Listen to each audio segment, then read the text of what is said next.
আজকের ফটোশপ ক্লাসে আমরা দেখব কিভাবে মূলত ঠিক এভাবে রাউন্ড করে লেখা যায়। লোগোতে কোনো লেখা যদি লিখতে চাই অথবা লোগো তৈরি করতে চাই, সেক্ষেত্রে সেখানে কিন্তু আমাদেরকে এভাবে রাউন্ড করে লিখতে হয়। তো ফটোশপে এই রাউন্ড করে লেখাটা মূলত কীভাবে করতে হয় সেটি আমরা আজকে ডিটেলসে জানবো। তো এই জন্য আমরা প্রথমের দিকে নতুন একটি ব্ল্যাঙ্ক ডকুমেন্ট নিয়ে নিচ্ছি। ব্ল্যাঙ্ক ডকুমেন্ট নেওয়ার পর আমরা এখান থেকে একটি ইলিপস টুল সিলেক্ট করব। আমরা এখান থেকে ইলিপস টুল নিচ্ছি। আপনারা চাইলে এখান থেকে ইলিপস মার্কি টুলও ব্যবহার করতে পারেন। আমি এখান থেকে সিলেক্ট করছি ইলিপস টুল। এর ফিল কালারটাকে আমরা অফ করে রাখবো, স্ট্রোকটাকে আমরা রাখছি ব্ল্যাক এবং স্ট্রোকের সাইজ যে কোনো হতে পারে। আমরা শিফট প্রেস করে ধরে আমরা মিডিল পয়েন্টে ড্র্যাগ করে নেব। এরপর আমরা টাইপ টুল সিলেক্ট করছি।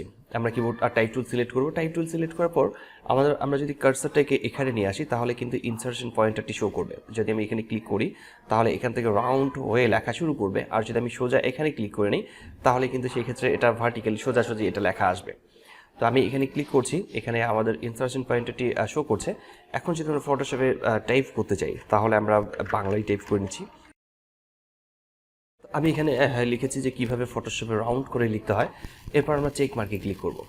চেক মার্কে ক্লিক করার পর আমাদেরকে প্যারাগ্রাফটিকে ওপেন করে দিতে হয়। প্যারাগ্রাফের এখানে একটি অপশন আছে, আর আমরা চাইলে কিন্তু এই শেপটিকে ডিলিট করে দিতে পারি। এর আর কোনো প্রয়োজন নেই। আমরা যে এখানে একটি শেপ তৈরি করেছিলাম সেটাকে আমরা ডিলিট করে দিচ্ছি এবং লেখার যে শেপটি আছে সেটাই থাকলো। তো এরপর আমরা এখান থেকে প্যারাগ্রাফ সিলেক্ট করছি। প্যারাগ্রাফ সিলেক্ট করার পর আমরা এই লেখার সাইজটাকে ঠিক করে দিতে পারি। যেমন লেখার ফন্ট সাইজ আমাদের এখানে 24 আছে, আমি যদি 30 করে দিই তাহলে একটু বড় হবে।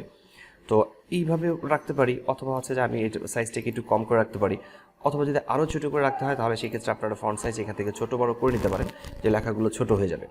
আর আমি ঠিক ফন্ট সাইজটাকে এরকম রাখলাম যে লেখাটা অর্ধেক থাকবে। কন্ট্রোল প্রেস করে টি প্রেস করব, এরপর এটাকে রাউন্ড করে নিতে পারবো। সেক্ষেত্রে আমরা চাইলাম যে এভাবে আমরা যদি রাখি তাহলে সেক্ষেত্রে আমরা এভাবেও লেখাটিকে রাখতে পারবো। আমিও চেক মার্কে ক্লিক করছি, এভাবে আমরা লেখাটিকে রাখতে পারি।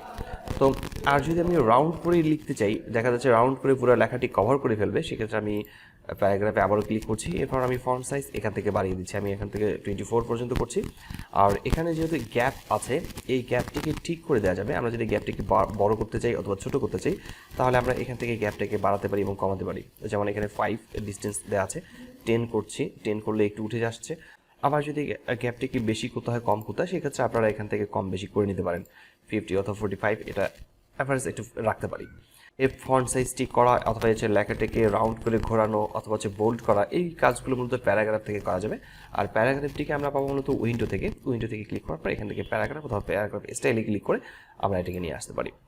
তো এরপর আমরা যদি এর কালার চেঞ্জ করতে চাই তাহলে লেখাটিকে নর্মালি আমরা সিলেক্ট করে নেবো। আমি এখান থেকে সিলেক্ট করে নিচ্ছি ঠিক এভাবে, লেখাটিকে আমরা এভাবে সিলেক্ট করে নিচ্ছি। সিলেক্ট করে নেওয়ার পর ফন্ট কালার আমরা এখান থেকে চেঞ্জ করতে পারি, যে কোনো কালার এখান থেকে অ্যাপ্লাই করা যাবে। আমরা লেখার মাঝে যেভাবে কালার ব্যবহার করি ঠিক সেভাবেই ব্যবহার করা যাবে। তো এরপর আমরা এই লেখাটিকে ছোট বড় করতে চাইলে আমরা ঠিক একইভাবে আগের নিয়মে আমরা এটাকে ছোট বড় করে নিতে পারবো। আমরা আমাদের ইচ্ছা মতো এই লেখাটির উপরে কাজ করতে পারবো এবং আমরা কাজগুলিকে অ্যাপ্লাই করতে পারি। তো ঠিক এভাবে আমরা ফটোশপে খুব কম সময়ে আমরা সুন্দরভাবে মূলত রাউন্ড করে লিখতে পারি। আশা করি বিষয়টি বুঝতে পেরেছেন। কোথাও সমস্যা হলে কমেন্ট বক্সে কমেন্ট করে জানাতে পারেন, আমি প্রতিটি কমেন্টে রিপ্লাই করি। আজকে টিউটোরিয়ালটি এখানে শেষ করছি। দেখা আছে ফটোশপে নতুন কোনো টিউটোরিয়ালে। ততক্ষণ পর্যন্ত ভালো থাকবেন, সুস্থ থাকবেন। ধন্যবাদ সবাইকে। আল্লাহ হাফেজ।